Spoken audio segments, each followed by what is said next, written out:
She missed the job interview by helping a lost girl, but the billionaire father found his future. Patricia Davis had exactly 12 minutes to make the interview that would change her life. She checked her phone again as she speed-walked through Colonial Williamsburg's Duke of Gloucester Street, her portfolio clutched against her chest like a shield. The historic brick buildings blurred past. Normally she'd stop to admire the 18th century architecture, but not today. Today was about survival. 3 months unemployed, savings account showing $243.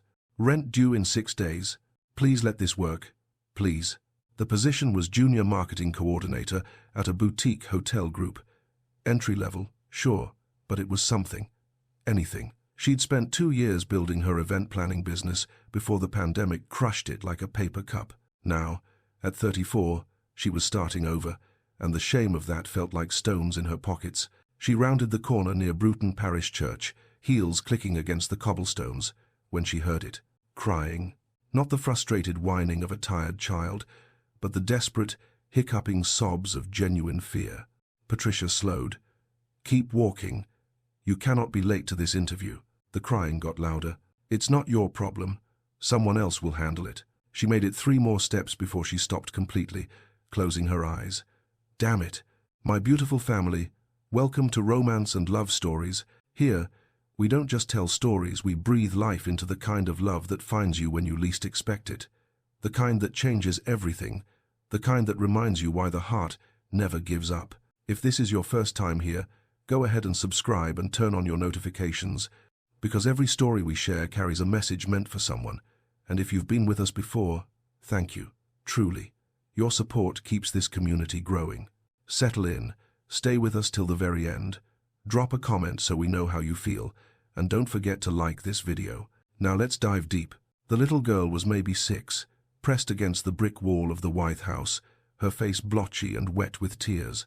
She wore a yellow sundress and light-up sneakers that blinked with each shuddering breath. Patricia crouched down, setting her portfolio carefully on the ground. Hey, sweetheart, are you lost? The girl nodded, unable to speak through her tears. Okay, that's okay. We're going to find your grown-up, I promise. Patricia kept her voice steady, even as her phone buzzed in her pocket. 8 minutes now. What's your name? Maisie? That's a beautiful name. I'm Patricia. Can you tell me who you were with? My daddy. Fresh tears streamed down her cheeks. I was looking at the pretty dresses in the window and then he was gone and I don't know where. Shh, it's all right. Your daddy is looking for you too, I bet. He's probably so worried. Patricia glanced around the street, crowded with tourists. She pulled out her phone. 6 minutes to her interview. Do you know your daddy's phone number? Maisie shook her head. That's okay. We'll figure this out. Patricia stood, taking Maisie's small hand.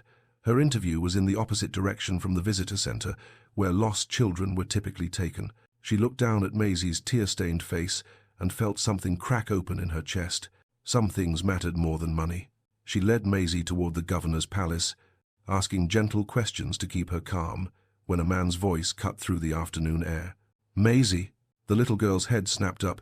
Daddy! He was running toward them, tall, dark, blonde hair, slightly disheveled, wearing a white button-down with the sleeves rolled up and navy pants that probably cost more than Patricia's monthly grocery budget. But it was his face that stopped her, the absolute terror draining into relief as he dropped to his knees and swept Maisie into his arms. Oh, thank God, thank God. His voice broke. Baby, you can't run off like that.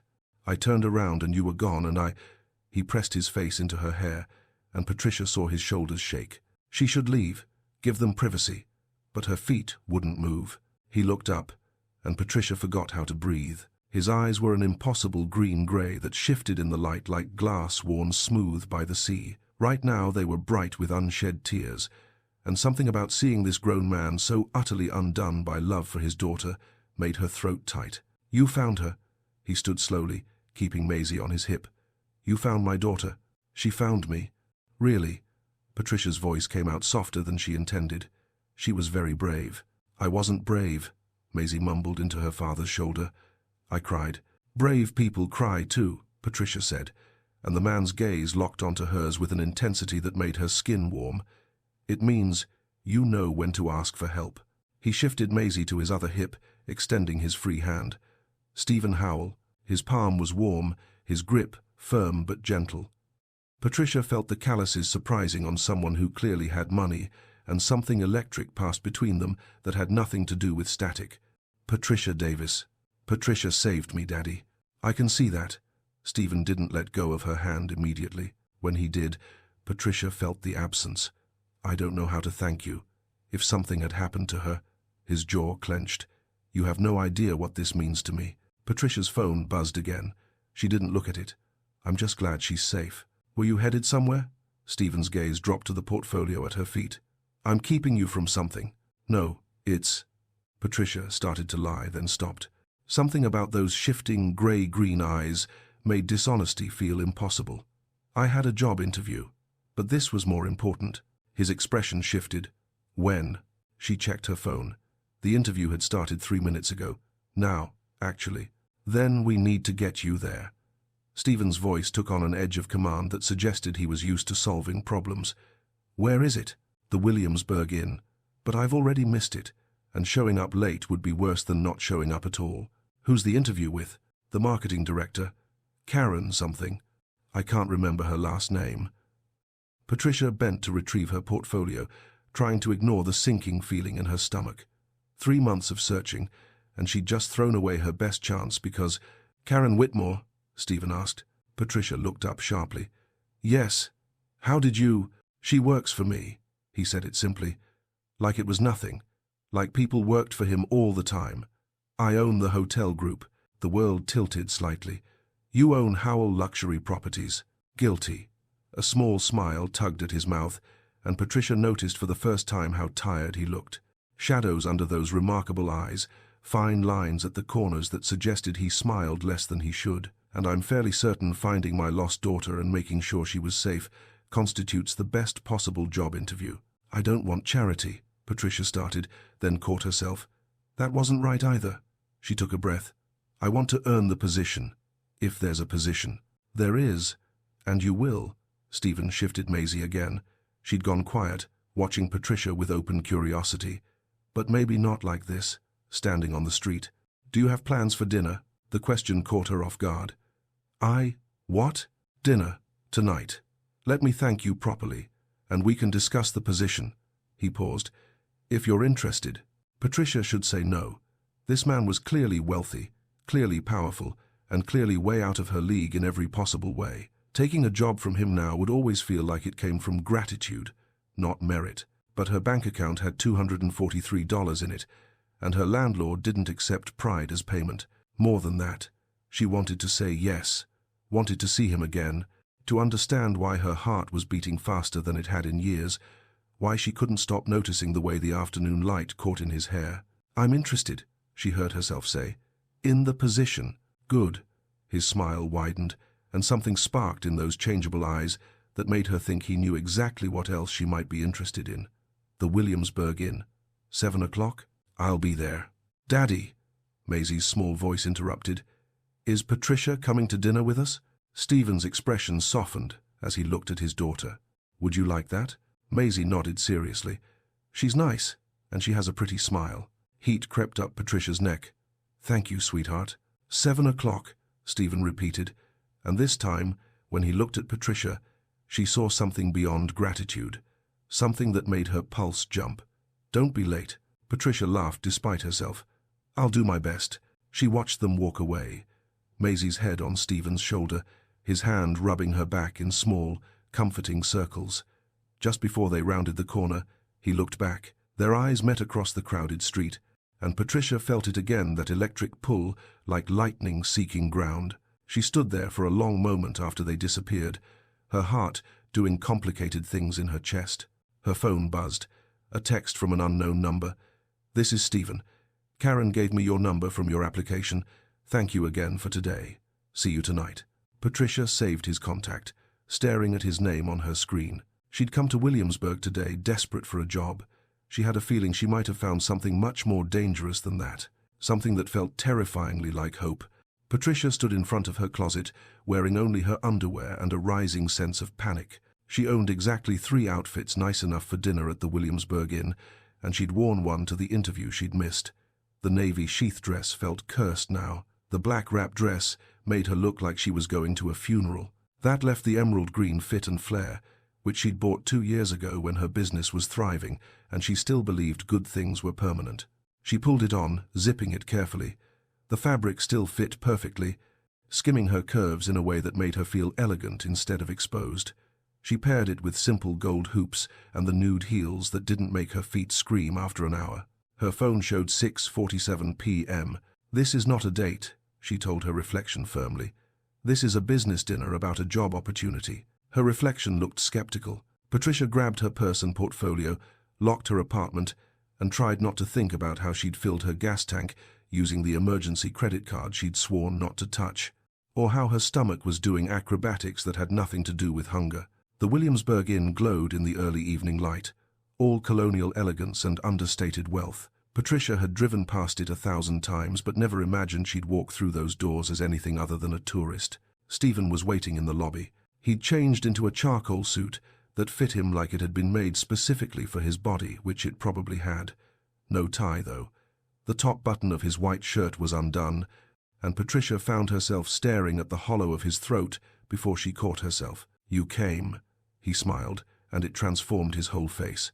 The exhaustion she'd seen earlier was still there, but something else too. Something warm and a little uncertain. "I said I would. People don't always mean what they say." He gestured toward the restaurant. "Shall we?" The hostess led them to a table by the windows overlooking the gardens. Candlelight flickered between them, intimate despite the other diners scattered throughout the room. Stephen held her chair, and Patricia caught the scent of his cologne, something clean and woody that made her want to lean closer. "Where's Maisie?" she asked as he settled across from her. "With my mother. She lives about 20 minutes away." Stephen's expression softened. She was very excited to tell Grandma all about the nice lady who found her today. "I'm fairly certain you've been elevated to superhero status." Patricia laughed. "I literally just walked her to find you. You stopped. When you had somewhere important to be, you stopped." Stephen leaned forward slightly. "Most people wouldn't have." "I don't believe that." "Then you have more faith in humanity than I do." There was something underneath his words, something dark and tired, that made Patricia want to ask questions she had no right to ask. Instead, she opened her menu, trying to focus on the prices and failing. Everything cost more than her remaining bank balance. "Order whatever you'd like," Stephen said quietly. "Please. This is my thank you, remember?" Patricia looked up and found him watching her with an expression she couldn't quite read. "The salmon looks good. It's excellent here. They source it locally." He paused. "Karen told me about your business. I'm sorry it didn't work out." Heat crept up Patricia's neck. "Did she tell you anything else from my application?" "Just that you have a degree in hospitality management from Virginia Commonwealth University, 3 years of event planning experience, and references that called you exceptionally creative and the most organized person they'd ever met." Stephen's mouth quirked. "She did not mention that you were beautiful, but I suspect that's not typically included in professional assessments." Patricia's breath caught. "Mr. Howell." "Stephen, please." "Stephen." His name felt dangerous in her mouth. "I appreciate the compliment, but I need to know if there's actually a position available, or if this is—" She gestured between them, trying to find words. "There's a position." He sat back, and just like that, his whole demeanor shifted into something more professional. "Junior marketing coordinator, like you applied for. But honestly, you're overqualified for it." "I don't understand." "I need someone to oversee experiential marketing across all 7 of our properties. Someone who understands how to create moments that make people feel something." Stephen's eyes never left hers. "You built a business from nothing. You understand what it takes to make events memorable. That's not a junior-level skill set." "What are you offering?" "Director of Guest Experience. Salary is $95,000, plus benefits and performance bonuses. You'd travel to each property quarterly, work with the individual marketing teams, and report directly to me." Patricia's hands went numb. 95,000. She'd made 60 at her peak year. That's... She couldn't finish the sentence. "More than you expected?" "More than I ever imagined asking for." Stephen leaned forward again, and the candlelight caught in his eyes, turning them almost silver. "I've spent the last 4 years building this company into something my daughter can be proud of. Something that matters beyond just making money. I need people who understand that success isn't about profit margins. It's about creating experiences that shift how people see the world. He paused. You gave up something important today to help a scared little girl. That tells me everything I need to know about your priorities. You don't really know me, Patricia said softly. No, but I'd like to.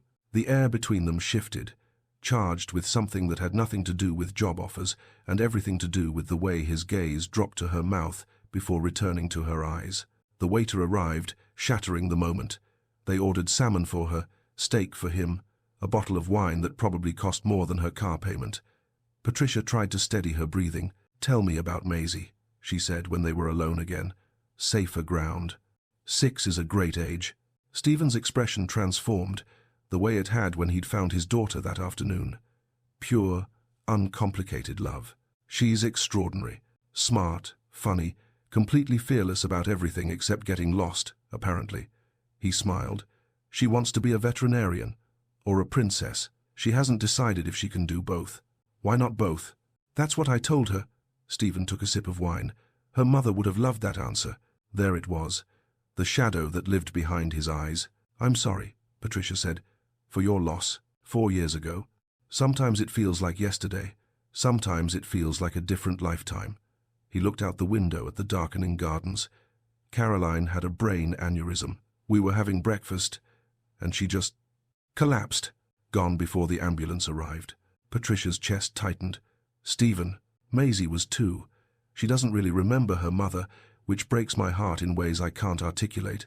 His voice roughened. I have all these videos, photos, trying to make sure she knows who Caroline was, but it's not the same as having her here.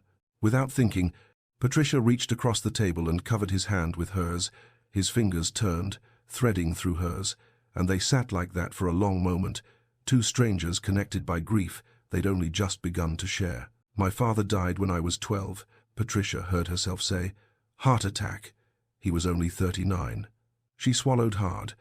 My mom worked 3 jobs to keep us afloat. I watched her sacrifice everything, and I swore I'd never let anyone take care of me the way she needed someone to take care of her. Is that why you started your own business? Partially. Patricia looked down at their joined hands. Also because I wanted to create beautiful things, moments that mattered, weddings where people cried happy tears, corporate events that felt personal, birthday parties where kids remembered the magic for years.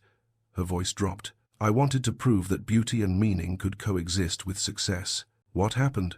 The pandemic happened. Then people's budgets got tight. Then inflation hit. And suddenly nobody wanted to pay for magic anymore. They wanted cheap and fast. She pulled her hand back, immediately missing his warmth. I held on as long as I could, but pride doesn't pay the bills. Is that why you didn't want charity earlier? When I offered to help with the interview, Patricia met his eyes. I've spent my whole life watching strong women accept less than they deserve because they were too proud to ask for help. I'm not doing that. She lifted her chin. But I'm also not taking something I didn't earn. If you're offering me this position because you're grateful, or because you feel sorry for me, or because you're exactly what this company needs, Stephen interrupted. Because watching you calm my terrified daughter with such natural grace told me you understand people. Because your references described someone who creates experiences that matter, and that's precisely what I'm trying to build. He paused. And yes, because I want to see you again. And this seems like the most legitimate excuse I could manufacture on short notice. Patricia laughed, startled. That's quite honest. I don't see the point in being anything else. Stephen's gaze held hers. I'm offering you a job you're qualified for, at a salary that reflects the position's value. What you do with that information is entirely up to you. The waiter returned with their entrees. Patricia looked down at the perfectly plated salmon and felt tears prick her eyes. When was the last time someone had bought her dinner? When was the last time she'd felt this mix of terror and possibility? I accept, she said quietly. The position. Stephen's smile could have lit the entire restaurant. Good. You start Monday. Karen will handle the paperwork and orientation. They ate, and somehow the conversation shifted into easier territory. He told her about growing up in Richmond, about his father's construction company, and how he'd learned to frame houses at 16. That explained the calluses. She told him about studying in D.C., about her mother's insistence that education was the only inheritance that mattered. She still in the area? Stephen asked. Richmond. She's a nurse at VCU Medical Center. Has been for 20 years. Patricia smiled. She still works 3 shifts a week, even though I keep telling her she should retire. Sounds like you inherited her work ethic. And her stubbornness, according to everyone who knows me. I'm starting to see that. Stephen's eyes crinkled at the corners. It's attractive. Patricia felt heat bloom in her cheeks. You shouldn't say things like that to your new employee. You don't start until Monday. Right now, you're just a beautiful woman having dinner with a man who can't stop thinking about how you smiled at his daughter today. Stephen leaned back, studying her. I'm breaking all my rules here, you know. What rules? Don't mix business and personal. Don't pursue anyone when you're clearly not over your grief. Don't introduce Maisie to anyone you're not serious about. He rubbed his jaw. I've broken all 3 in the span of 6 hours. Patricia's heart hammered. What are you saying? I'm saying I'd like to take you to dinner again. A real date this time, not a business meeting masquerading as gratitude. His voice dropped. I'm saying I haven't felt this alive in 4 years, and it terrifies me. I'm saying I know this is complicated and potentially messy and probably a terrible idea, but I don't particularly care. She should say no, should establish boundaries, should protect herself from the inevitable heartbreak of falling for a man still grieving his dead wife. But when she looked at Stephen, really looked at him, she didn't see someone trying to replace what he'd lost. She saw someone choosing to live again, choosing to risk, choosing her. Saturday, Patricia said. Take me somewhere Caroline never went. Something flickered across his face, pain, then understanding, then gratitude. You're remarkable. I'm practical, and I don't do complicated well unless everyone's honest about what they're walking into. Then let me be honest. Stephen reached across the table, and this time when their fingers intertwined, it felt like a promise. I don't know what this is. I don't know if I'm ready, or if you should trust me with your heart when mine's still got cracks in it. But I know I haven't stopped thinking about you since this afternoon, and I know life's too short to ignore something that feels this real. Patricia squeezed his hand. Saturday. And Stephen? Yes? Maisie comes too. If this is happening, I need to know I'm walking into all of your life, not just the easy parts. His eyes widened slightly, then that devastating smile returned. She's going to love you. She doesn't know me yet. She will. Stephen stood, pulling her up with him, their hands still joined. Let me walk you to your car. Outside, the April night had turned cool. Patricia shivered slightly, and Stephen immediately shrugged out of his suit jacket, draping it over her shoulders. It smelled like him, and she had to resist the urge to bury her face in it. They reached her car, a 10-year-old Honda that looked even more pathetic next to his Mercedes, and Stephen didn't comment on it, just opened her door, waited while she slid inside. Before he closed it, he leaned down. Thank you. For today. For tonight. For giving this a chance. Thank you for finding me. Maisie found you. His eyes were soft in the parking lot lights. But I'm the one who gets to keep you. He closed her door gently, and Patricia sat there for a moment, his jacket wrapped around her, her heart doing dangerous things. This was a terrible idea. He was her boss. He was grieving. He had a daughter to think about. But when she looked in her rearview mirror and saw him standing there, watching her with something that looked like wonder on his face, she couldn't bring herself to care about any of it. Some risks were worth taking. She just hoped they both survived what came next. Patricia's first week at Howell Luxury Properties passed in a blur of orientation meetings, property tours, and Karen Whitmore's relentless efficiency. You'll visit the Asheville property first, Karen said Friday afternoon, spreading floor plans across the conference table. Then Savannah, Charleston, Napa, Carmel, Sedona, and finally Martha's Vineyard. Each visit is 4 days, enough time to understand the property's unique challenges and opportunities. Patricia took notes, trying not to think about how Stephen had barely spoken to her all week beyond professional pleasantries in passing. She'd expected distance. He was her boss now, after all, but the careful politeness felt like a door closing. Questions? Karen asked. When do I start traveling? Week after next. Stephen wants you settled first. Karen's expression softened slightly. He's very particular about employee well-being, sometimes to a fault. Patricia looked up sharply, but Karen's face had already returned to professional neutrality. Her phone buzzed as she walked to her car that evening. Stephen, tomorrow still works? Maisie's been asking about you all week. Patricia smiled despite the exhaustion pulling at her bones. Still works. Where are we going? It's a surprise. Dress casual. Pick you up at 10? I'll be ready. She sat in her car for a moment, watching the sun set over the property. A week ago, she'd had $243 and no prospects. Now she had a salary, health insurance, and a date with a man who made her heart race just thinking about him. It felt too good, too easy. Nothing this good ever lasted. Stephen arrived at exactly 10 o'clock Saturday morning, driving a different car, a dark blue SUV, instead of the Mercedes. Maisie was in the back seat, wearing overalls and a huge grin. "Patricia!" she waved frantically as Stephen opened the passenger door. "Hi, sweetheart." Patricia climbed in, acutely aware of Stephen's proximity, the way his hand lingered on the doorframe. He wore jeans and a navy Henley that did devastating things to his shoulders. "Ready?" he asked. "I don't even know where we're going." "Good." His smile was quick and boyish. "Maisie, you want to tell Patricia our plan?" "We're going to the beach." Maisie bounced in her seat. "And Daddy says we can get ice cream and look for shells and maybe see dolphins." "Virginia Beach?" Patricia asked. Stephen shook his head as he pulled onto the road. "Chincoteague. Caroline never liked the drive, so we never went." He glanced at her. "You said to take you somewhere she never went." Patricia's throat tightened. "I did." They drove east, and Maisie filled the silence with constant chatter about her weak school, her best friend Emma, the caterpillar she'd found in the garden. Stephen listened patiently, answering her questions with the focused attention of someone who'd learned that childhood was fleeting. Patricia watched him when she thought he wasn't looking, the way his hands moved on the steering wheel, confident and sure.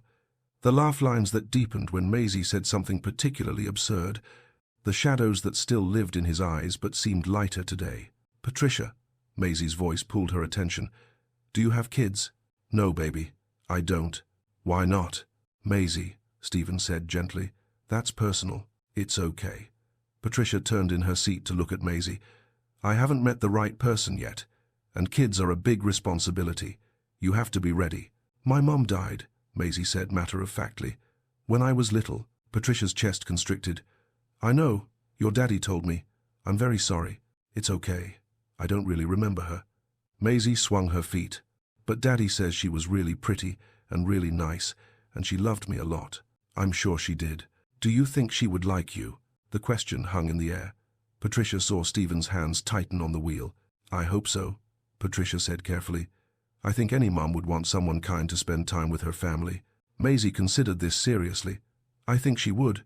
You have a nice smile." Stephen's voice was rough when he spoke. "Yes, she does." Chincoteague Island was everything Patricia hadn't known she needed. Wide beaches, wild ponies, the smell of salt and freedom. They walked along the shore, Maisie running ahead to chase sandpipers, while Stephen and Patricia followed at a slower pace. "Thank you," he said quietly, "for how you handled that question in the car. She's processing. It's healthy. She's never asked anyone that before." Stephen bent to pick up a shell, turning it over in his palm. "Never asked if Caroline would like them. I think that means something. It means she feels safe with me. She's not the only one." Stephen stopped walking, and Patricia turned to face him. The ocean wind caught his hair, and the sunlight turned his eyes almost translucent. "I've been avoiding you this week. I noticed. Not because I wanted to, because I didn't trust myself around you." He stepped closer. "Because every time I saw you in those meetings, I wanted to touch you, wanted to know if you were thinking about me the way I was thinking about you." Patricia's breath caught. "Stephen, I know it's complicated. I know I'm your boss and that makes this messy. I know I should probably wait, be professional, give you space to settle into the job." His voice dropped. "But I'm tired of waiting for the right time. I've spent 4 years waiting, and it hasn't made anything easier." "What are you saying?" "I'm saying I want this, want you, want to see where this goes, even if it's terrifying." He reached out, tucking a strand of hair behind her ear, and Patricia shivered at the contact. "Tell me you feel it too." "I feel it."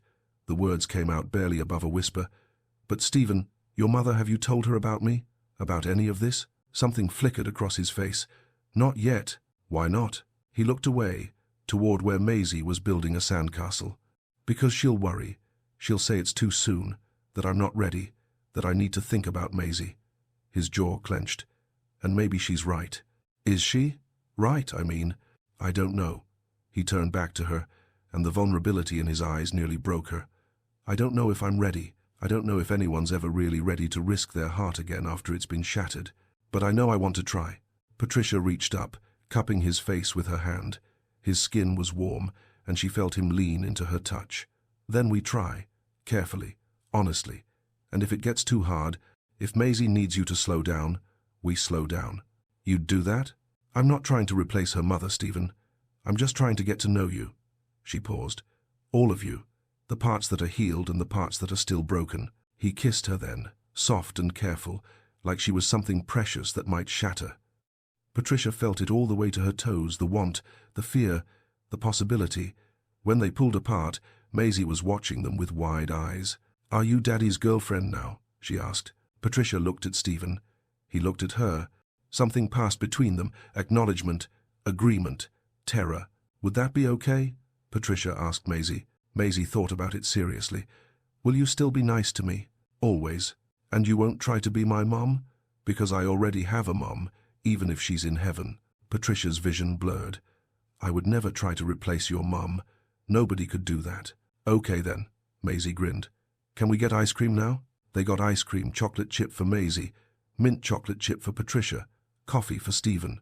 They walked the beach until Maisie's pockets were full of shells and the sun started sinking toward the horizon. On the drive home, Maisie fell asleep in the back seat, her head tilted against the window. Stephen reached across the console and took Patricia's hand. "My mother's having dinner at my place tomorrow," he said quietly. "Sunday family tradition. Will you come?" Patricia's stomach dropped. "Are you sure?" "No, but I want you there anyway." He squeezed her hand. "Fair warning, she's going to interrogate you. About my intentions with her son? About everything. My mother doesn't do surface level." He smiled slightly. "But she raised me to be who I am, so she can't be all bad. What if she doesn't like me? Then she'll have to get over it, because I'm not letting you go." The certainty in his voice made Patricia's heart stutter. "This is moving fast." "I know. People are going to talk. At work, I mean. About us. Let them." Stephen brought her hand to his lips, pressing a kiss to her knuckles. "I'll have HR draw up the appropriate disclosure forms Monday. We'll do this right. And if it doesn't work out?" He was quiet for a long moment. "Then we'll deal with that if it happens. But Patricia, I haven't felt hope in 4 years. You make me feel hope. I'm not walking away from that, because it might be hard." Sunday evening, Patricia stood outside Stephen's house, a beautiful colonial revival in the historic district, and tried to calm her racing heart.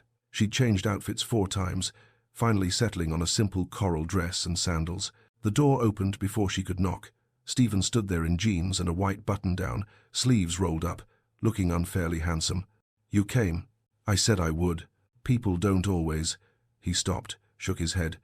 "Come in.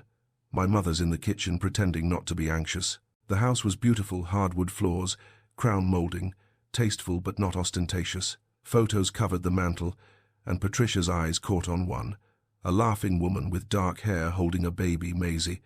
Stephen's arms around them both. Caroline. She was beautiful, Patricia said softly. Stephen came to stand beside her. She was, and she'd want me to be happy. I have to believe that. "Daddy!"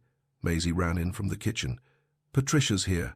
"Grandma, she's here." The woman who appeared in the doorway was in her early 60s, with silver hair cut short and Stephen's exact eyes. She wore slacks and a silk blouse, and she studied Patricia with an intensity that made her want to squirm. "So you're the woman who's got my son smiling again?" Patricia extended her hand. "Patricia Davis. It's lovely to meet you, Mrs. Howell. Claire. And we'll see about lovely." But she shook Patricia's hand firmly. "Come help me in the kitchen. Stephen, open the wine." Patricia followed Claire, feeling like she was walking into an exam she hadn't studied for. "How long have you been seeing my son?" Claire asked as she stirred something on the stove. "We met last weekend. Had our first real date yesterday. Fast." "Yes, ma'am." "And you work for him?" "I do. Director of Guest Experience." Claire turned to face her fully. "Are you using him? For the job? For his money? For access to his life?" "No, ma'am." Patricia met her eyes steadily. "I'm terrified, actually, because I like him. A lot. And I know he's still grieving, and I know this is complicated, and I know I could get my heart broken. But I'm here anyway." Something shifted in Claire's expression. He's been alone too long, buried himself in work and Maisie, and refused to let anyone close. "I'm not trying to replace." "I know you're not. I can see that." Claire sighed. "Caroline was wonderful. truly. But she's gone, and my son deserves to live. Maisie deserves to see her father happy. She paused. Can you handle it, being with someone who's still learning how to move forward? I don't know, Patricia admitted, but I want to try. Claire studied her for another long moment, then nodded. Then let's have dinner. And Patricia, yes? If you hurt him, I will make your life very difficult. That's fair. They ate on the back patio roasted chicken, vegetables from Claire's garden, wine that tasted like summer. Maisie chattered about school, and Claire asked Patricia careful questions about her family, her background, her plans. Stephen watched it all with something like wonder on his face.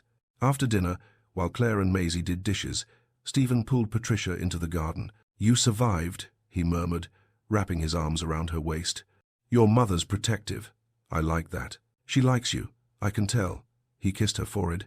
This is real, isn't it? We're really doing this. We're really doing this. His phone buzzed. He ignored it. It buzzed again. You should check that, Patricia said. Stephen sighed and pulled out his phone. His expression changed immediately, shuttering closed. What is it? Work emergency. The Napa property. He looked at her, anguished. I have to go. Tonight. There's a flight in 2 hours. Okay, go. Handle it. He ran his hand through his hair. This is what it's going to be like. Me leaving at random times, work consuming everything. Caroline hated it, said I loved the business more than I loved her. Patricia's heart cracked at the pain in his voice. Did you? No, but I didn't know how to make her believe it. He cupped her face. I don't want to make the same mistakes. Then don't. But Stephen, I understand demanding careers. I built a business from nothing. I know what it takes. She kissed him softly. Go. We'll figure this out. He kissed her back, deeper this time, and when he pulled away they were both breathing hard. I'll call you when I land. I'll answer. She watched him go, then turned to find Claire standing in the doorway. He's going to break your heart, Claire said quietly.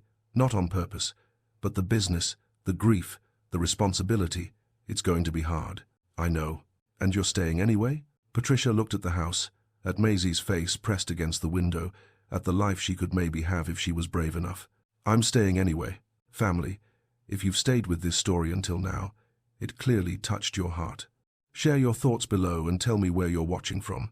And if you haven't yet, like the video and subscribe to join our romance and love stories community. Hit the hype button if this story meant something to you.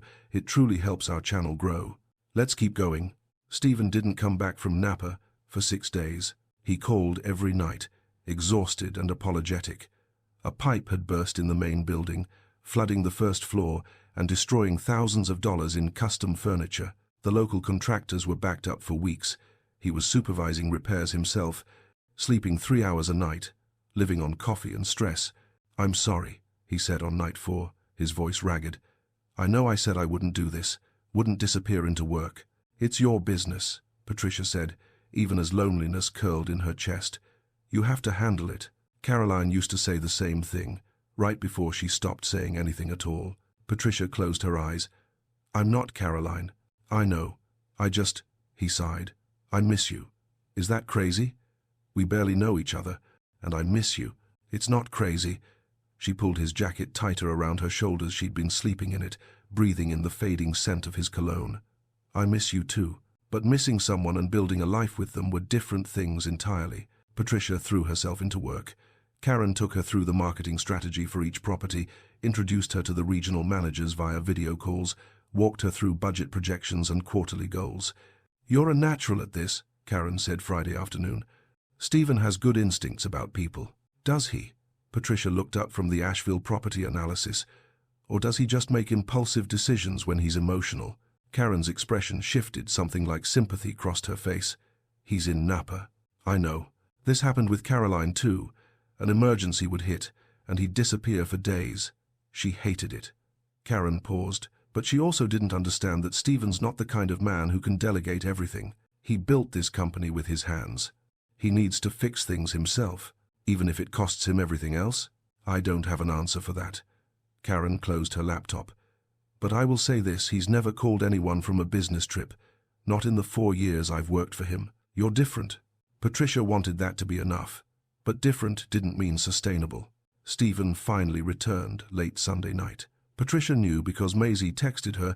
She'd insisted Patricia give her the number, and now they exchanged messages about school and caterpillars and everything else 6-year-olds found fascinating. "Daddy's home. He brought me a stuffed horse from California." Patricia stared at her phone. He'd been back for 3 hours and hadn't called. She told herself it was fine. He was probably exhausted, needed time with Maisie. She shouldn't expect. Her phone rang. "Hey," Stephen's voice was rough with exhaustion. "Can I come over?" Patricia looked around her tiny apartment, the second-hand furniture, the water stain on the ceiling she'd been ignoring, the stack of bills on the counter. "It's late. I know. I need to see you." 20 minutes later, he was at her door.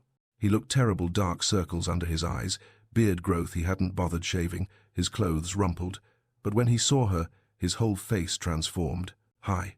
He stepped inside, and before Patricia could say anything, he pulled her into his arms. She felt him shake. "I'm sorry. For leaving, for staying gone so long, for not calling sooner tonight. I'm sorry. You don't have to apologize for doing your job." "Don't I?" He pulled back to look at her, and the devastation in his eyes made her chest ache. Caroline was right. I do love the business too much. I lose myself in it, and everyone else just has to deal with the fallout. Stephen, I kept telling myself this time would be different, that I'd learned, grown, changed. But the second there was a crisis, I reverted to exactly who I was before. His laugh was bitter. "My mother called me while I was in Napa, asked if I was running away. Maybe I was." Patricia took his hand, leading him to the couch. "Talk to me. What's really going on?" He was quiet for a long moment, his head in his hands. When he spoke, his voice was barely above a whisper. "I'm terrified. Of this. Of us. Of feeling this much again." He looked up at her. "When Caroline died, I thought I'd die too.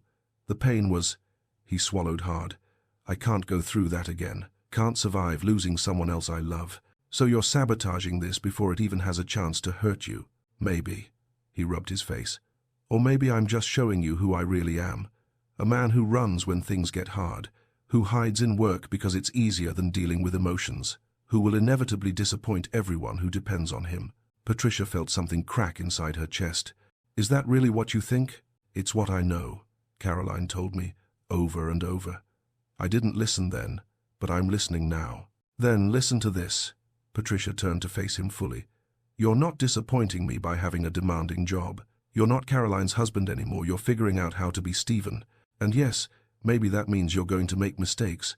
But running away to Napa and then coming here to break up with me before we've even really started? That's not protecting either of us. That's just being afraid." His eyes widened. "I'm not trying to break up with you. Aren't you? Because it sounds like you're giving me a list of reasons why this won't work. I'm giving you a chance to walk away." His voice cracked. "Before you're in too deep, before Maisie gets more attached, before I break your heart the way I broke Caroline's." Patricia stood up, anger and heartbreak warring in her chest. "You didn't break Caroline's heart. An aneurysm killed her. That's not the same thing. But I made her unhappy. The last year of her life, she was miserable, and it was my fault." "Was it? Or were there other things going on that you're blaming yourself for?" Patricia crossed her arms. "I'm not saying you were perfect. I'm sure you made mistakes. But Stephen, you can't carry the guilt of someone else's unhappiness forever." She wanted me to sell the business, to scale back, spend more time at home. I refused. His hands clenched into fists. "I told her this was our security, Maisie's future. I told her she was being unreasonable. And maybe you were right. Or maybe you were both right. Maybe it was complicated and messy, and there was no perfect answer. I should have tried harder. You can't know that would have changed anything." Patricia's voice softened. "But you can choose to try harder now.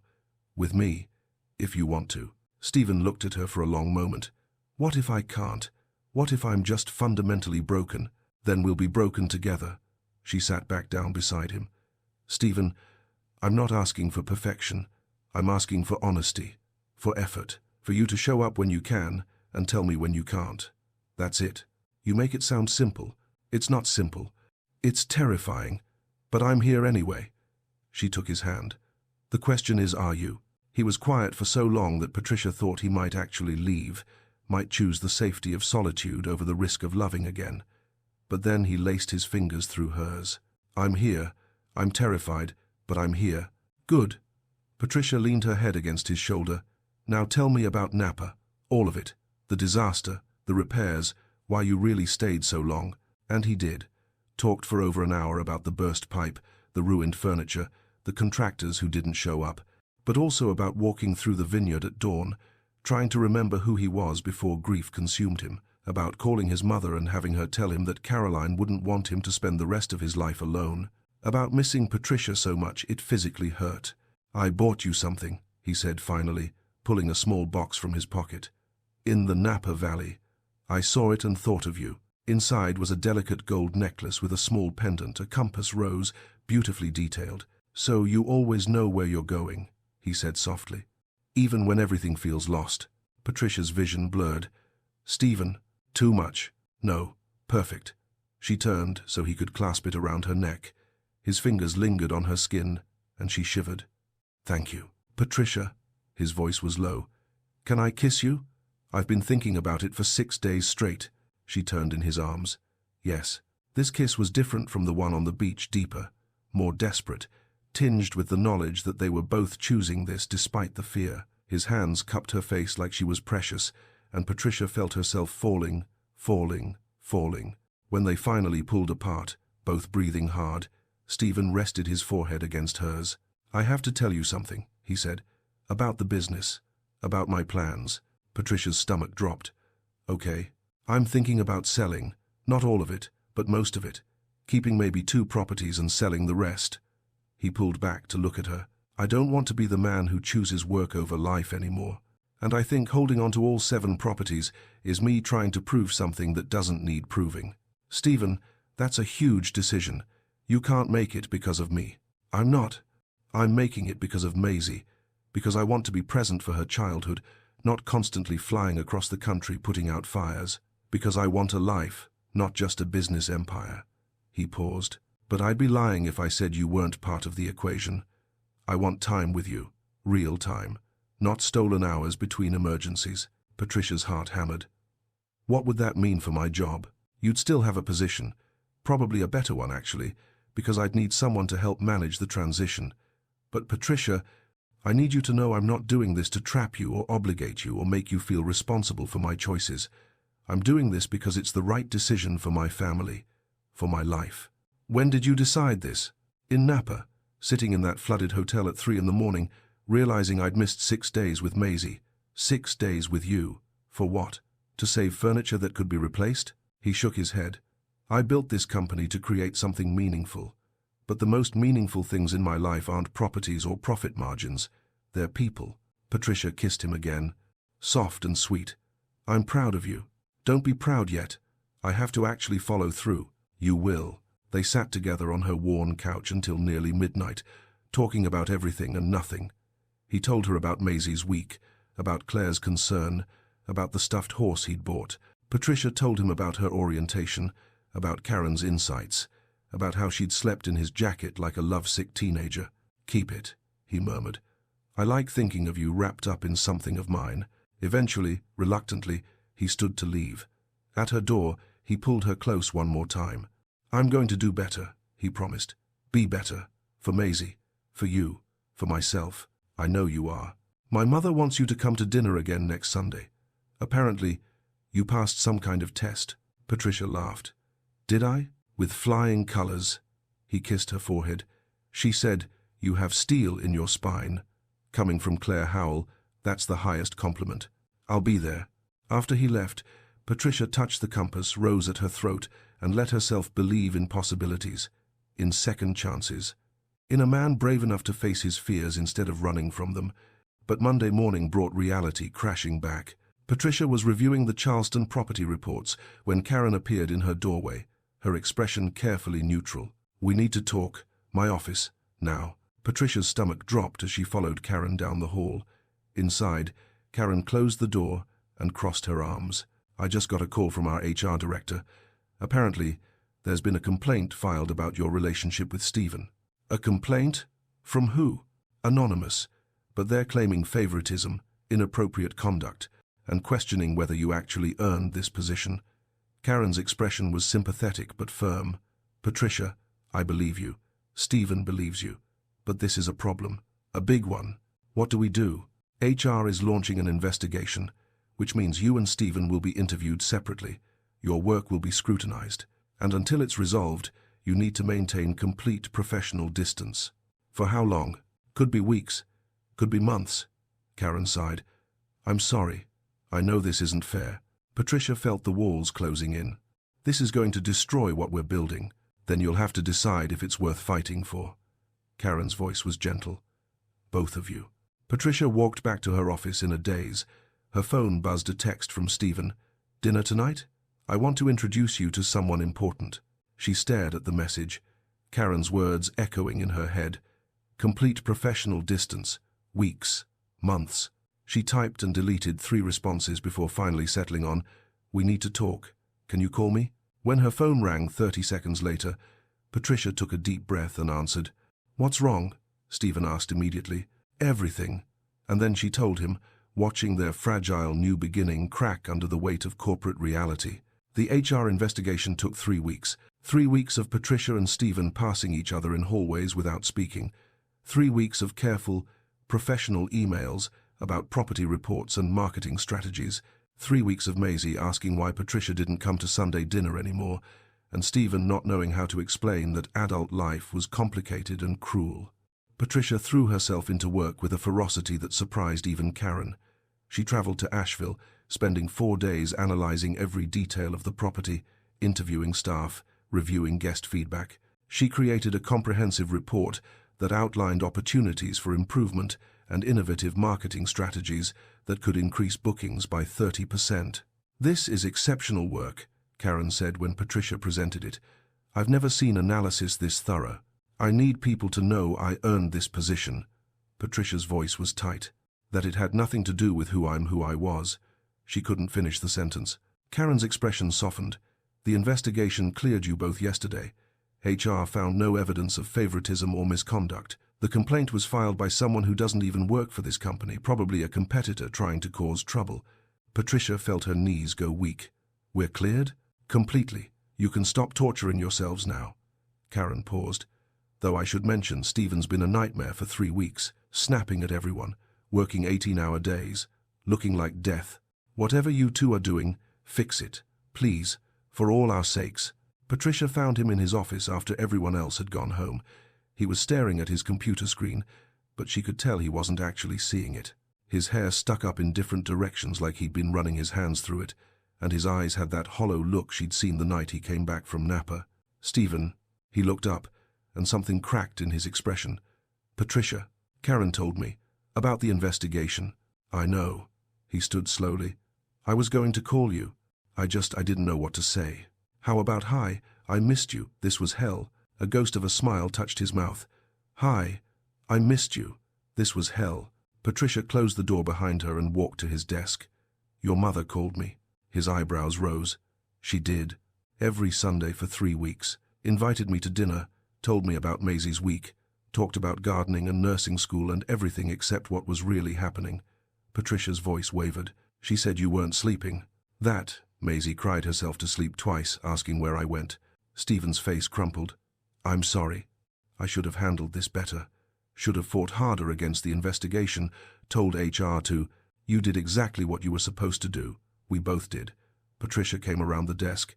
But Stephen, we can't keep doing this. Can't keep letting fear and other people's opinions control our lives. I know. He reached for her hand, and the contact after 3 weeks apart felt electric. I've been thinking about everything, about what I want my life to look like. And I listed 5 properties for sale this morning.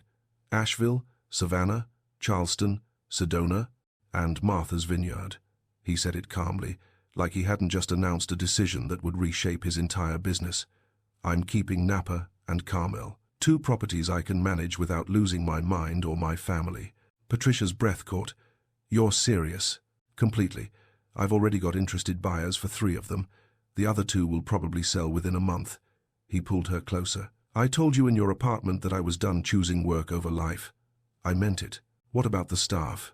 The employees at those properties? Part of the sale agreement is that the new owners keep all current staff for at least a year. Most will probably stay longer, they're good people, and I made sure the buyers understand that. His thumb traced circles on her palm. I'm not abandoning anyone.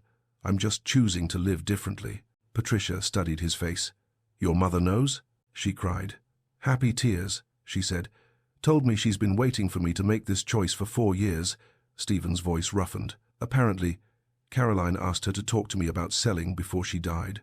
Mom never did. She's been carrying that guilt this whole time. Oh, Stephen, I'm going to be a better father, a better son, a better... He paused, his eyes searching hers.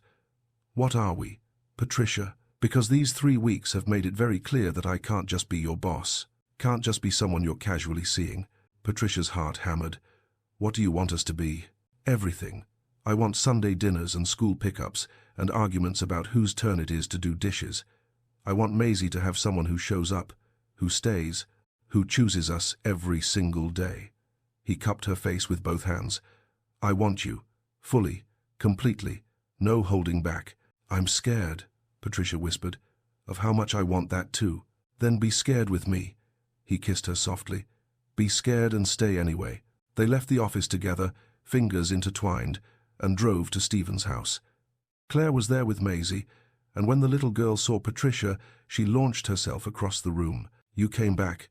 Daddy said you were busy with work, but I thought maybe you didn't like us anymore and... Hey, sweetheart. Patricia crouched down, eye level with Maisie. I'm so sorry. I did have to work, but I should have called you, should have explained better. I never stopped liking you. Promise? Promise. Patricia hugged her tightly. I missed you so much. Claire watched from the kitchen doorway, and when Patricia met her eyes, the older woman nodded once. Approval. Permission. Welcome. After Maisie went to bed with Patricia reading her 3 stories and promising to come to next week's school play, Stephen and Patricia sat on his back patio under the stars. I need to tell you something, Stephen said quietly. About Caroline. About our marriage. Patricia waited, giving him space. We were happy at first. Really happy. But after Maisie was born, things changed. Caroline had postpartum depression, and I didn't know how to help. I just worked more, thinking if I could provide enough, if I could build something big enough, it would fix everything. He stared at his hands. It didn't. It just made her feel more alone. Did she get help? Treatment? Eventually. It got better. But by then, we'd built these walls between us. I was always gone. She was always angry. And neither of us knew how to bridge the gap. His voice broke. The last thing she said to me that morning was, I can't keep living like this. And then she died. And I never got to tell her I was sorry. Never got to try again. Patricia took his hand.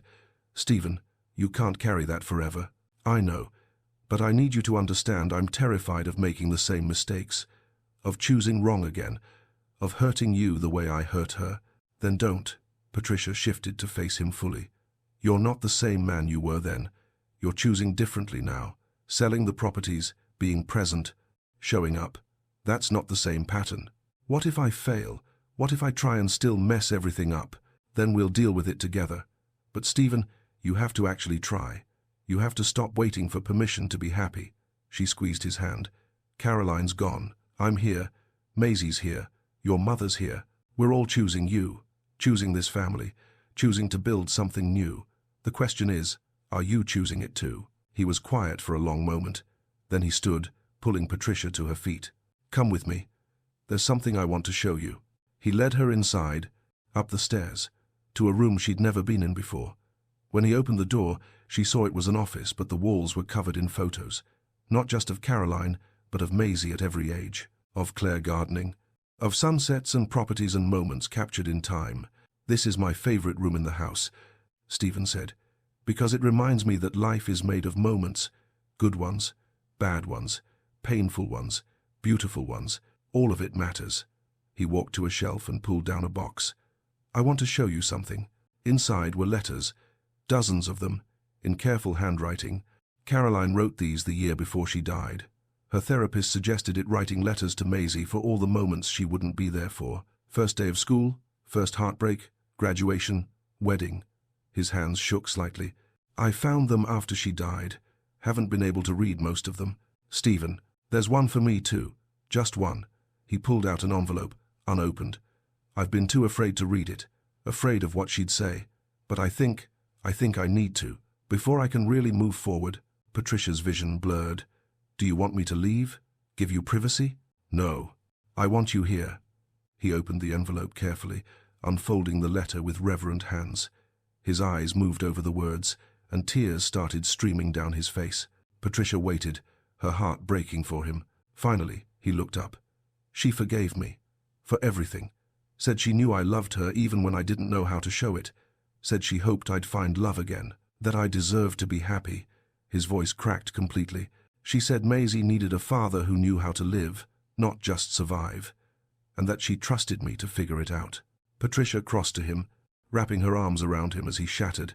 He cried like he'd been holding it in for 4 years deep, wrenching sobs that shook his whole body. She held him through all of it, whispering that it was okay, that he was okay, that she was here. When he finally quieted, he pulled back just enough to look at her. I love you, he said, raw, honest, terrifying. I know it's too soon and probably crazy, and definitely not what you signed up for, but I love you. I think I started falling the moment you stopped to help Maisie, and these 3 weeks without you made it absolutely clear I don't want to do life without you. Patricia's breath caught. She should be scared, should pull back, should protect herself. Instead, she said, I love you too. His kiss tasted like salt and relief and promise. When they pulled apart, both breathing hard, Stephen rested his forehead against hers. I want to do this right, want to give you everything you deserve. He paused. Move in with us. What? I know it's fast. I know we should probably wait. But Patricia, life's too short. I don't want to waste time being careful when I could be building a life with you. His eyes were bright with tears and hope. Maisie adores you. My mother adores you. I love you. Move in. Be part of this family. Patricia thought about her tiny apartment with the water-stained ceiling, thought about coming home to empty rooms and silence, thought about Sunday dinners and bedtime stories and waking up next to this man who'd chosen to be brave. Yes, she heard herself say. Yes, I'll move in. Stephen's smile could have lit the entire house.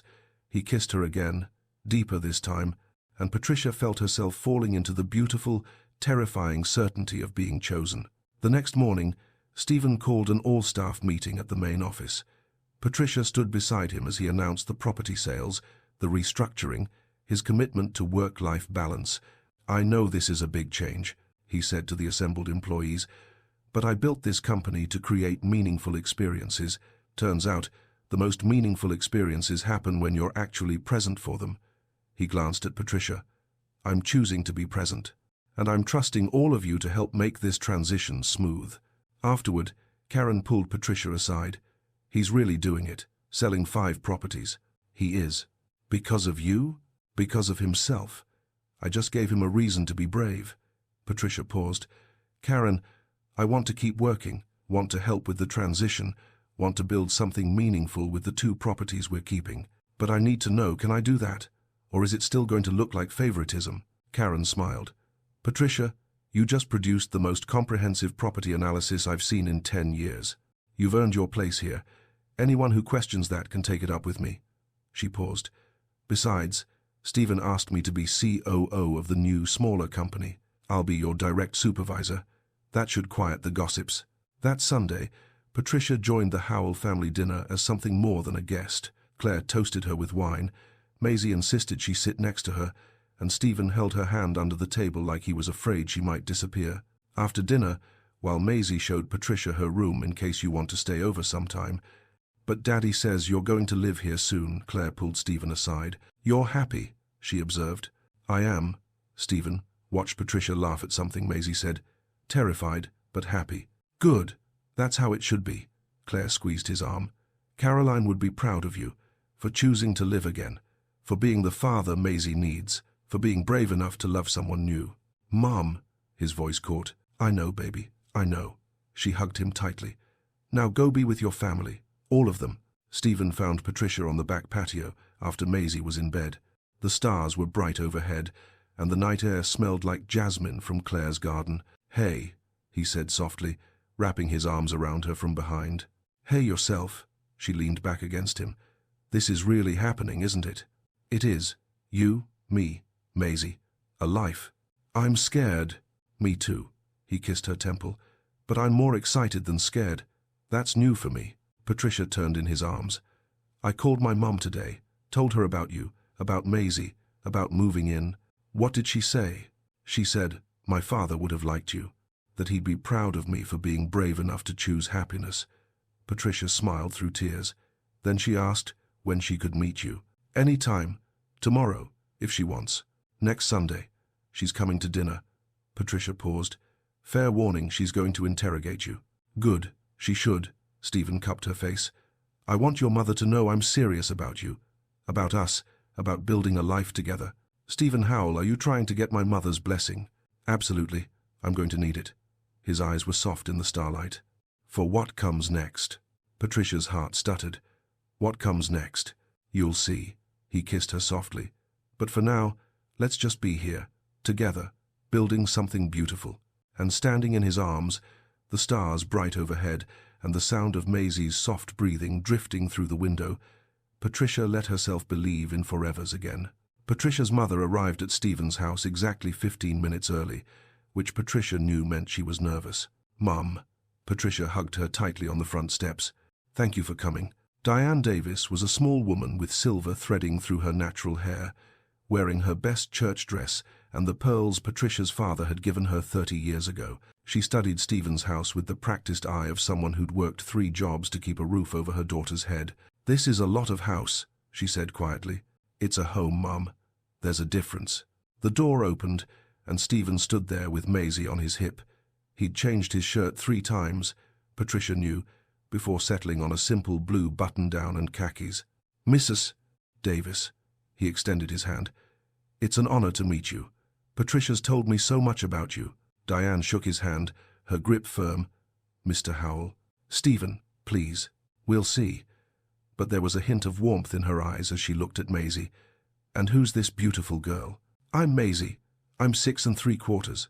Maisie wiggled until Stephen set her down. Are you Patricia's mom? She talks about you all the time. She says you're the strongest person she knows. Diane's expression softened completely. Does she now? Uh-huh. And she says you make the best peach cobbler in the whole world. Can you make some for us sometime?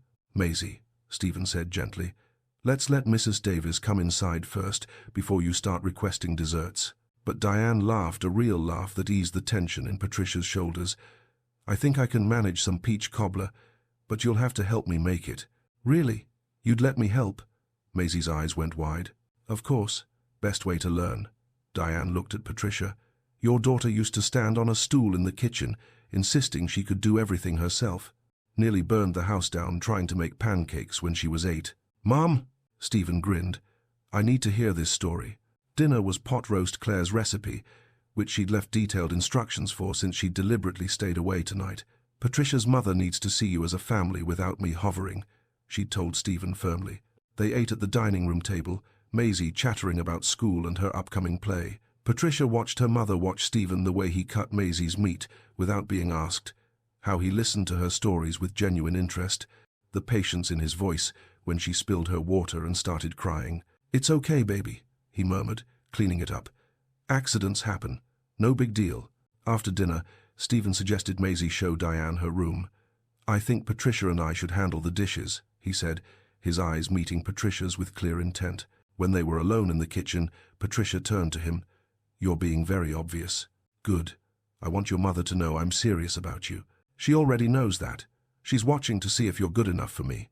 Stephen smiled, pulling her close. And? What's the verdict? Jury's still out. Patricia kissed him softly. But I think you're winning her over. The pot roast helped. I'll thank my mother for the recipe. He rested his forehead against hers. I'm nervous. Is that ridiculous? It's sweet. Patricia, I need to ask you something. Patricia, Maisie's voice carried down the stairs. Your mum wants to see your new room. Patricia pulled back with a laugh. Duty calls. Rain check? Rain check, Stephen agreed. But something flickered in his eyes that made her heart race. Upstairs, Patricia found her mother sitting on the bed in what would soon be Patricia's room, a beautiful space with large windows overlooking the garden, freshly painted in soft cream tones. He did this for you, Diane said quietly. Painted it, bought new furniture. Maisie told me. Said her daddy wanted everything to be perfect for you. Patricia sat beside her mother. Mom, I'm scared for you, baby. Diane's voice wavered. This is all so fast. Moving in with a man you barely know, becoming a mother to his child, giving up your independence. I'm not giving up my independence. I'm choosing to build something with someone I love. You said that about your business. Then it fell apart. The words stung, but Patricia understood the fear behind them. This is different. How? How is it different? Diane turned to face her. Your daddy and I, we had 5 years before we got married. 5 years of learning each other, building trust. You've known this man for what? 2 months? Almost 3. Patricia took her mother's hands. And Mom, I know it's fast. I know it seems crazy, but sometimes life doesn't wait for you to be ready. Sometimes you just have to jump and trust you'll figure out how to fly. What if you fall? Then I fall. But Mom, I'd rather fall trying to build something beautiful than spend my whole life too scared to jump. Patricia's voice strengthened. You taught me that. After Daddy died, you could have given up, could have let grief consume you, but you didn't. You worked 3 jobs, put me through school, built a life for us. That took courage. Diane's eyes filled with tears. I did what I had to do, and I'm doing what I need to do. I'm choosing love. I'm choosing happiness. I'm choosing to believe that good things can last.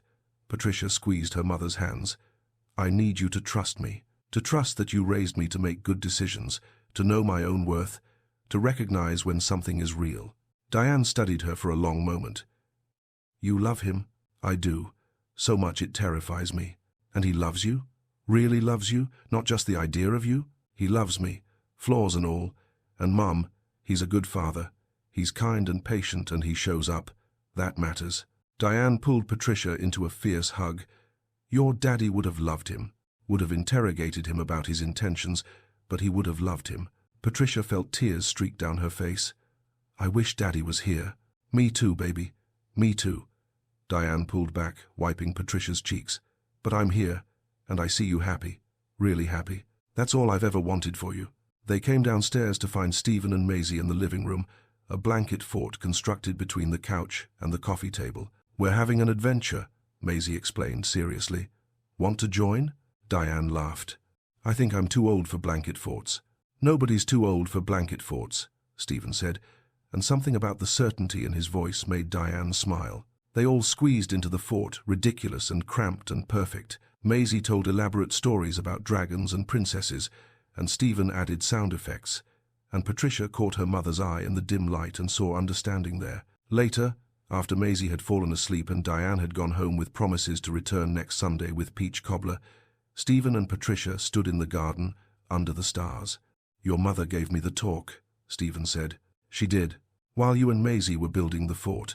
Very direct. Basically said, if I hurt you, she has ways of making me disappear that wouldn't leave evidence. Patricia laughed. That sounds like her. I told her I had no intention of hurting you, that I planned to spend the rest of my life making sure you were happy. He paused. She said your father would have approved. That meant everything to me. Stephen, wait. Before you say anything else, I need... He took a deep breath. Patricia, when you walked into my life 2 months ago, I was just existing, going through the motions, doing everything I was supposed to do but not really living. You changed that. You made me want to be better, do better, choose better. Patricia's heart thundered. Stephen, what are you? He dropped to one knee, pulling a small box from his pocket. Oh my God, I know it's fast. I know we should probably wait, but I don't want to wait. I want to marry you, want to build a life with you, want to wake up next to you every morning and fall asleep with you every night. Want to raise Maisie together and maybe if you want, give her siblings someday. Want to grow old with you and tell our grandchildren about the day you stopped to help a lost little girl and transformed everything. He opened the box, revealing a stunning emerald-cut diamond on a platinum band.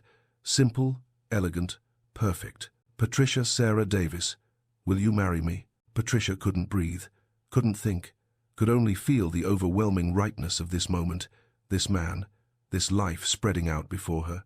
Yes, she whispered, then louder, yes, yes, I'll marry you. Stephen stood, sliding the ring onto her finger with shaking hands, and then he was kissing her, and they were both crying and laughing and holding each other like they could make time stop. I love you, he murmured against her lips. God, I love you so much. I love you too. Patricia pulled back to look at the ring, the way it caught the moonlight. It's beautiful. It was my grandmother's. My mother gave it to me last week. Said she'd been waiting for the right woman, and when she met you, she knew. Stephen's voice roughened. Caroline would have wanted this too. Wanted me to find love again. Wanted Maisie to have a mother who chose to be here. I choose this. Choose you. Choose us. Patricia kissed him again. When? When what? When do you want to get married? Stephen grinned. Tomorrow? Next week? Whenever you want. I just want you to be my wife. Let's talk to Maisie first. Make sure she's okay with this. She already knows. I asked her permission last week. His smile widened at Patricia's shocked expression. She said, and I quote, "Duh, Daddy, Patricia's the best. When's the wedding? Can I wear a princess dress?" Patricia laughed through her tears. She really said that. She really did. She's been planning her outfit for a week. They told Maisie the next morning over pancakes. The little girl screamed with joy, launched herself at Patricia, and insisted they call Grandma Claire immediately. Claire arrived 30 minutes later with champagne and tears and fierce hugs for everyone. "I knew it," she said, holding Patricia's hand to examine the ring. "I told Stephen's father." She stopped abruptly, and something shifted in her expression. "Mom?" Stephen asked. "What is it?"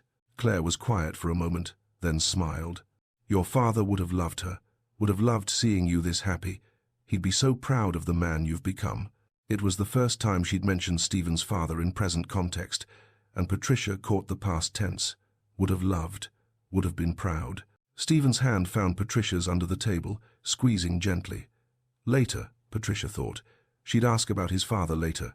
They decided on an October wedding 6 months away. Enough time to plan, but not so long they'd go crazy waiting. Patricia's mother cried happy tears and immediately started planning. Claire offered her garden for the ceremony.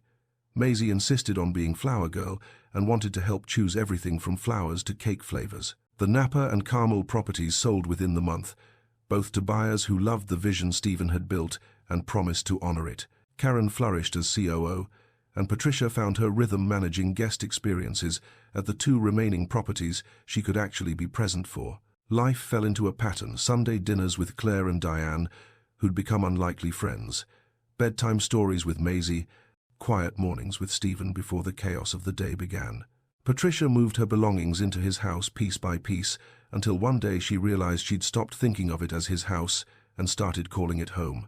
3 weeks before the wedding, Patricia found Stephen in his office, staring at the photos on the wall. "Hey," she said softly, "you okay?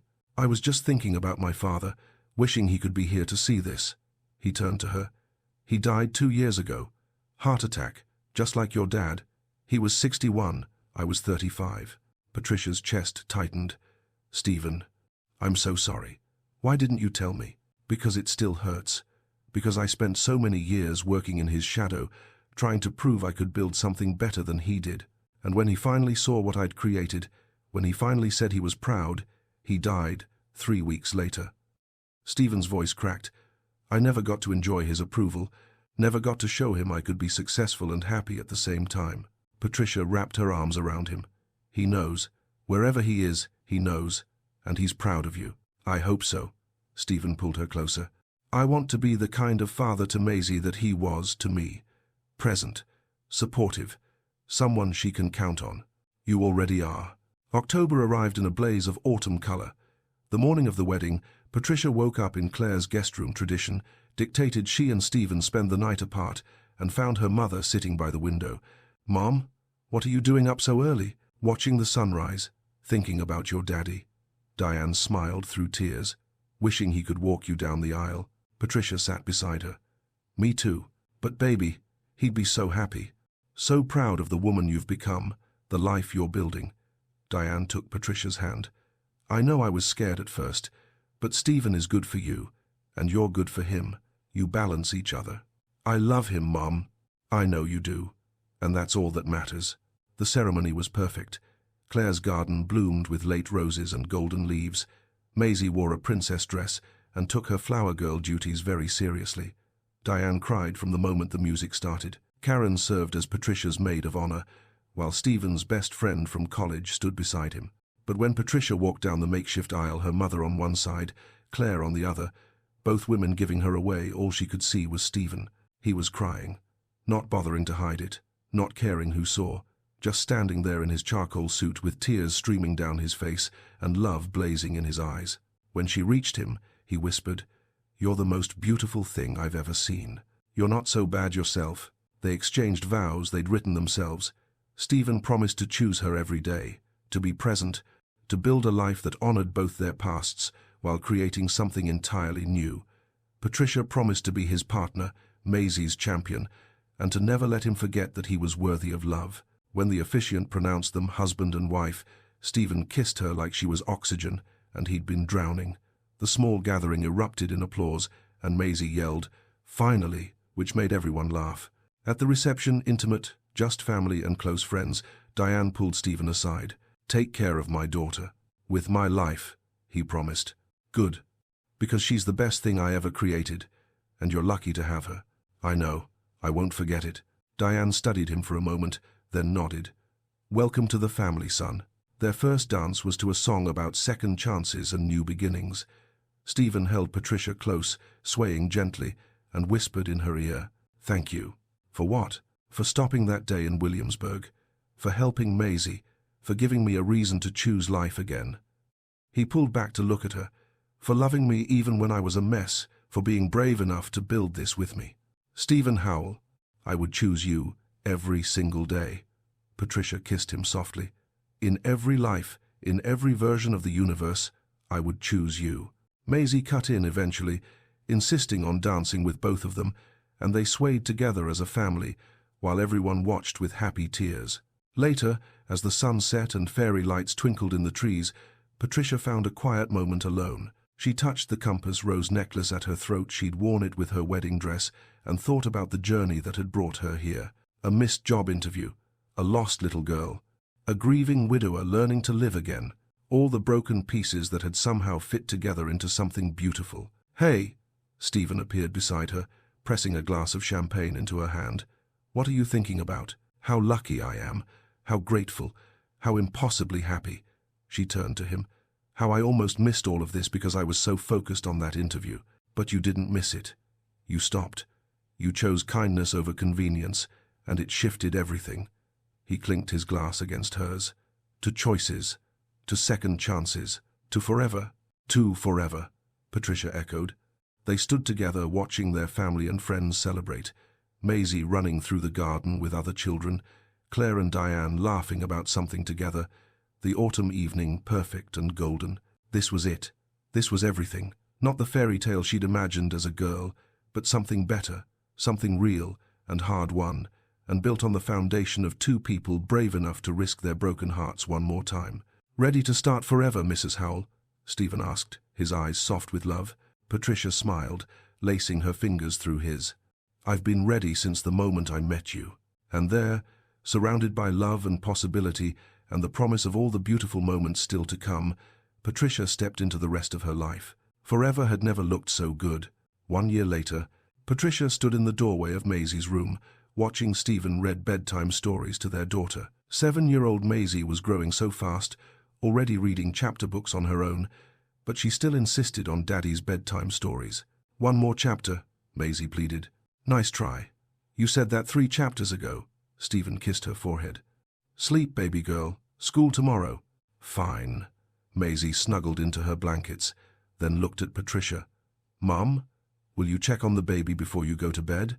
Patricia's hand went instinctively to her growing belly, 5 months along with a son they'd decided to name James, after Patricia's father. "I always do, sweetheart." "Good, because he needs to know we love him already." After Maisie fell asleep, Stephen and Patricia walked to the nursery they'd been preparing. The room was painted a soft blue, filled with hand-me-down furniture from Claire and new pieces Diane had insisted on buying. "Can you believe it?" Stephen murmured, his hand covering Patricia's on her belly. "Another baby. Our baby." Scared, terrified, excited, grateful. He kissed her temple. "Mostly grateful. For you, for this life, for second chances." Patricia leaned back against him. "The Napa Properties' new owners called today. They want to feature us in their anniversary marketing campaign. The couple who met through tragedy and built something beautiful." "What did you tell them?" "That we'd think about it. But Stephen, maybe it would help people to know that broken hearts can heal. That loss doesn't have to be the end of the story." Then let's do it. Let's share our story. He turned her gently to face him. Let's tell the world about the woman who stopped to help a lost little girl and found her future. Patricia smiled, touching the compass rose necklace she still wore every day. I found everything. My future, my family, my forever. So did I, Mrs. Howell. So did I. And in that nursery, preparing for the son who would carry her father's name, surrounded by the family she'd chosen and who'd chosen her back, Patricia knew with absolute certainty that every broken piece of her past had been worth it, because it had led her here, to love, to healing, to home, to forever. Thank you for staying with this story till the end. If you enjoyed it, the next one will completely pull you in. It's even more surprising and emotional than this. So don't miss it. Tap the video on your screen and continue the journey.